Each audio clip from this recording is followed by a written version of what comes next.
Right. So what I'm going to discuss today is basically proverbs, or we call them parables, Jamaican parables. Growing up in Jamaica, my mom would frequently, instead of just using plain English words, she would speak parables. And today I'm gonna talk mostly patois, because if I speak English, it will not sound the same. So Jamaica, like every culture, we have a collection of proverbs that we use in our everyday conversations and stuff like that. So I've made notes of what mom, instead of saying certain English words, she would speak in parables.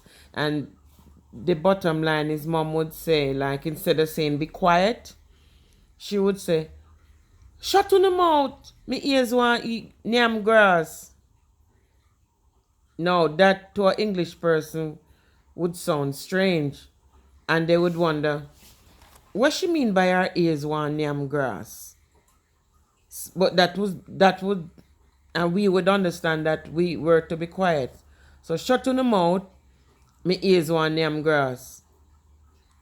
Whereas in England we would say shut it, or be quiet, or calm down.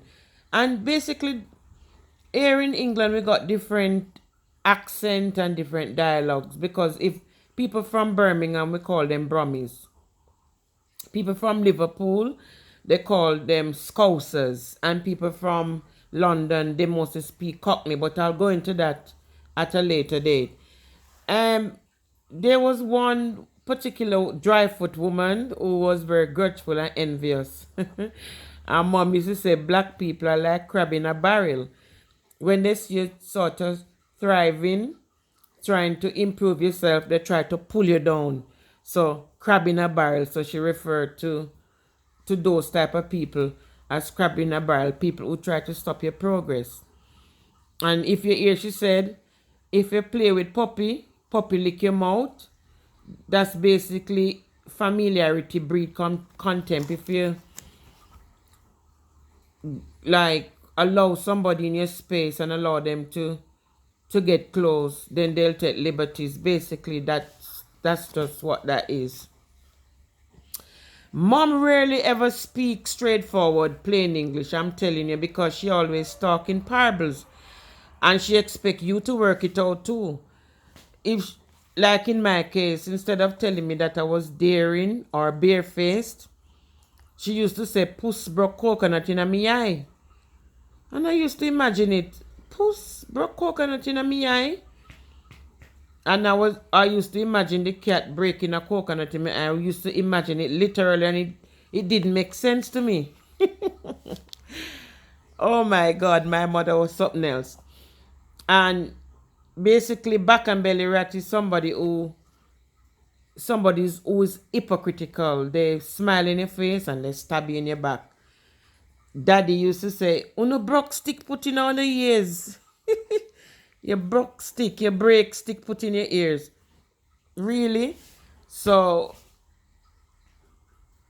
the way my parents spoke back in the day, it's just like sometimes I sit back and I reminisce on what they used to say, even when mom said trouble take man picnic shot fit him.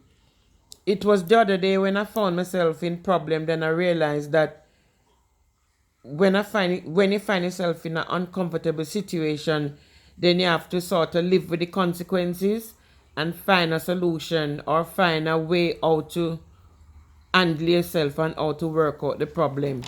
And then she used to say you have to kiss ass before you can kick it. And me say, me not kiss them. Oh my God. So it's just the way mom used to speak. And Jackass said the world no level. Basically, Donkey said the world no level. That means life is not fair. Ag said the first dirty water him catch him for wash. That means make the most of any opportunity that presents itself in your life. And she always said to stay pan cookie and cut straight.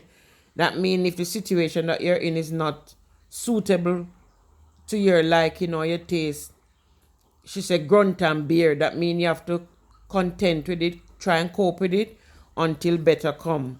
You understand? Dog no business in a puss fight. That mean if the issue don't concern you, don't dip your nose in it. Don't poke your nose into somebody else's business. That's all that is. Rat gone, puss take charge.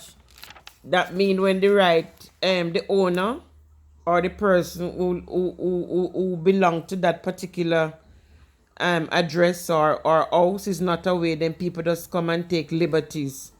You understand? In UK, they say you pull the wool over somebody's eye, but in Jamaica, normally they would say Borno schoolie. To this day, I never understand what a Borno schoolie have to do with somebody being taking somebody else for a ride. Or we hear mostly they said you're a two-faced cow, but back in Jamaica they said you're a panya machete or a double-edged sword or a back and belly rat. Understand? So the other one is if you not go a foul roost, foul can shit pan you. That means if you don't intermingle with certain individuals, they can't take liberties. They can't pass their place.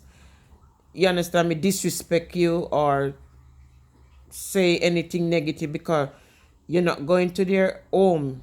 So when you hear somebody say if you not go foul roost, foul can shit pan you, that's all that is basically.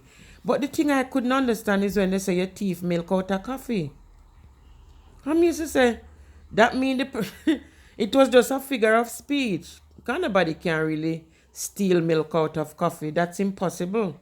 But that's just the extent or the exaggerate to say that this person is so dishonest that they would thief milk out of coffee.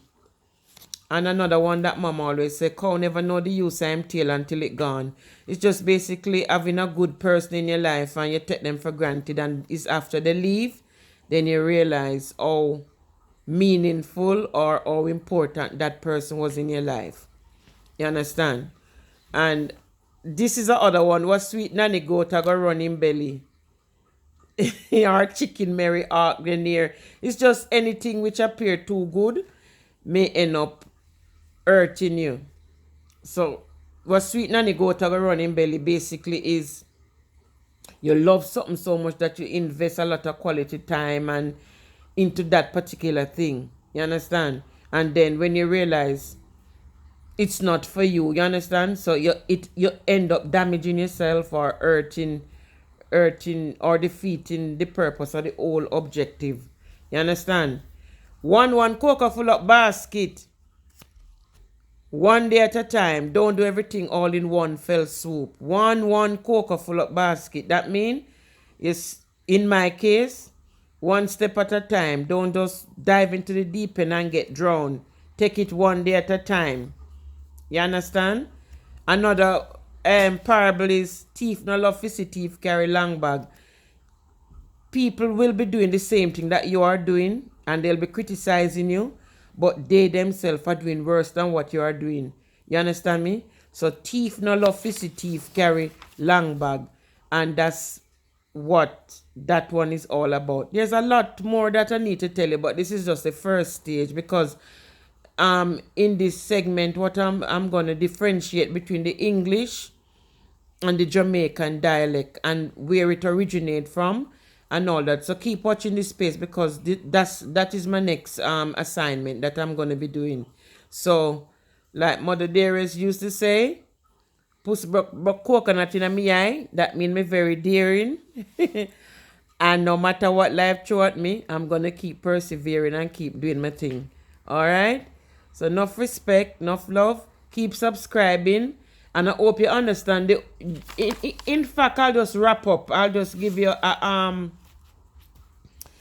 When I do assignment, I like to give a conclusion of what I'm actually doing and what I'm saying. So, Mom, instead of saying, be quiet, she said, her ears one yam grass. So if you hear somebody say, me ears one yam grass, man. Lord, shut your mouth. It's just basically to be quiet. You understand? Empty barrel make the most nice. That means people with no agenda, nothing else to occupy them time. They find stupid things to talk about, irrelevant things, and that is basically it. You understand? So anything which appear too good may end up hurting you. When you hear was sweet nanny goat running belly, chicken Mary Ark the near and stuff like that. So what what's coming up next, like I said, it will be the English version. I'm gonna compare all the accent and the dialect here in England and compare it to how we would refer to things in Jamaica. You understand? Because in England, instead of saying shut up or put, we, most of the people here in Wolverhampton, they call them yam yam. They say put a cork in it. Put a cork in it. Put. Not putting up. Put a cork in it. You understand? Yeah, me can talk the English if me really want to, but I feel more comfortable speaking in my mother tongue. You know, I speak Jamaican accent, which obviously derived from English, but obviously it's a mixture of French, Creole, and all that sort of thing. So when I speak, I'm speaking the way I would normally speak. I'm not gonna put on or take off because some people mix up the language and it make it sound so ridiculous. It's better to speak in your mother tongue and be yourself than to try and pretend to be what you're not. Because it sound ever so stupid, so ridiculous when people try to put on a slang or an accent. You know, when I was working in America, in 1998 when I went to camp there and was working as the administrative receptionist. And when I answered the phone and I said, Camp Huntington, good afternoon, may I help you? And then the American lady said, wow, what a beautiful accent. Where are you from? And then when I told her I'm from Kingston, Jamaica, she recognized straight away that's the region of the world where I'm from. So when you speak your direct mother tongue and your accent, it tells people more about you. I've noticed that the Indians, they don't change their language. The Chinese, they don't change their language. So wherever part of the world you're from, stick to your language and promote your culture and let people understand your background and where you're really from. Don't pretend to be something that you're not because it's so ridiculous. So ridiculous. Keep subscribing. Keep watching.